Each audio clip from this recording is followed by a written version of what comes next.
ప్రజలను తప్పుదో పట్టించేటువంటి అవాస్తవాలను చెప్పి సోషల్ మీడియా మేనేజ్మెంట్ ద్వారా దుష్ప్రచారాలను చేసి వ్యక్తిగతంగా తిట్టేటువంటి అంశాలను ప్రభుత్వంలో ఒకవేళ మీకు నచ్చకపోతే ముఖ్యమంత్రి గారిని విమర్శించదలుచుకున్నారు, మంత్రులను విమర్శించదలుచుకున్నారు, పార్లమెంట్ సభ్యులు విమర్శించదలుచుకున్నారు, లేదా చట్టం ఉంది, న్యాయం ఉంది, కోర్టు ఉంది, డెమోక్రసీ ఉంది, అన్నిటికంటే రేపు పొద్దున బ్యాలెట్ ఓటింగ్ ఉన్నది. అవి వదిలిపెట్టి కొంతమందిని రెచ్చగొట్టి కుటుంబ సభ్యులతో సహా సంబోధించేటువంటి వ్యాఖ్యలు వాటిని మీరు తీవ్రంగా ప్రచారం చేసేటువంటి అంశం మీద నేను సిటీ పోలీస్ కమిషనర్ గారిని కూడా ఆదేశిస్తా ఉన్నాం. అటువంటి వాళ్ళు ఎవరు చర్యలకు పాల్పడ్డా తగిన విధంగా చర్యలు తీసుకోవాలని కోరుతా ఉన్నాం. ఇలా ఇది మంచి సంస్కృతి కాదు.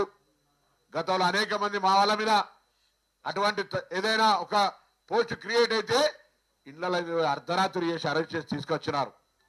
ఇలా ఇటువంటి ఆందోళనకరం కలిగించేటువంటి లాంగ్వేజెస్